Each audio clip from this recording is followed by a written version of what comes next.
terima kasih untuk sesi wawancaranya Bu Rifda. Ya, sama-sama.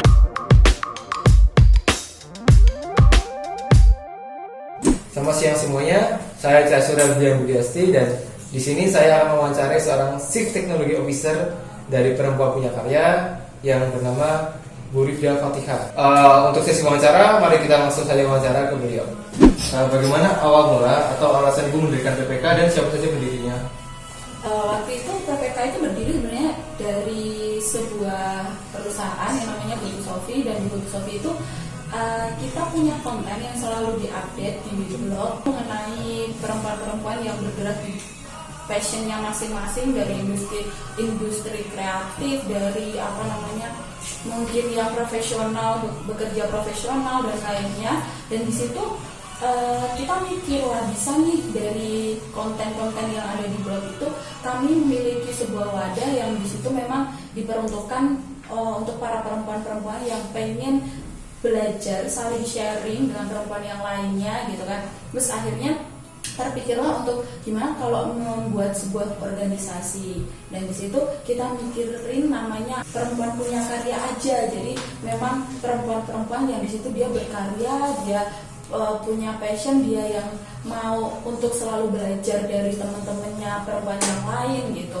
Terus punya mimpi-mimpi juga kan gitu. Terus akhirnya terbentuklah perempuan punya karya yang waktu pertama kali terbentuk memang kita organisasinya non profit gitu, benar-benar kita nggak menarik uang dari situ, nggak mencari uang dari situ gitu. Itu awal mulanya. Kemudian berdirinya itu namanya Mbak Ewindasari, CEO-nya PPK.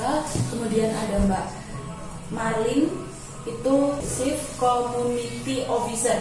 Terus akhirnya yang ketiga itu ada CMO, yang tentang marketing gitu, namanya Erni. Kemudian barulah saya bergabung di situ untuk menjadi CTO-nya gitu. Adakah tantangan-tantangan saat membangun atau proses pendirian itu?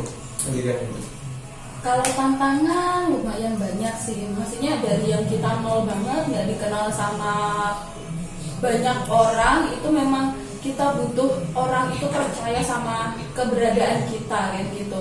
Membentuk kepercayaan itu agak lumayan susah. Jadi waktu itu berdirinya PPK 2015. Terus 2015 itu baru kita dikenal banyak orang, karena kita dari 2015 kan cuma blog terus ngumpulin orang untuk sekedar sharing di suatu acara, tapi memang itu orang-orang yang sudah pernah kita wawancara.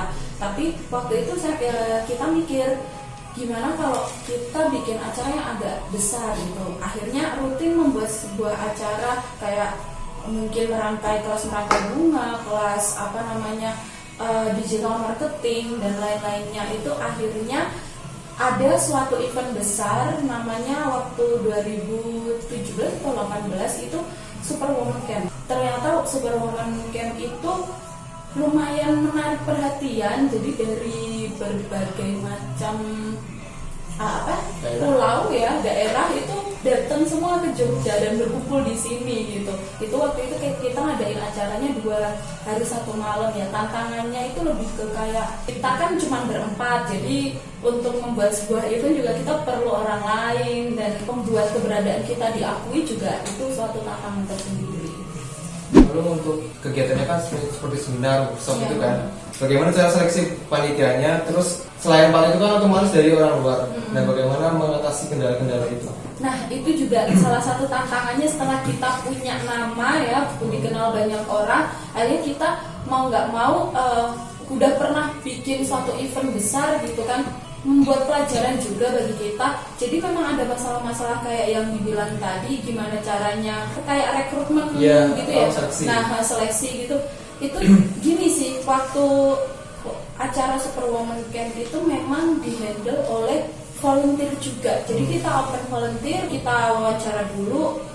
Kalau kemungkinan dia sudah pernah memiliki pengalaman membuat suatu acara atau menghandle suatu acara, terus kita tanya, mungkin kan kalau dari mahasiswa banyak yang udah pernah ikut organisasi gitu.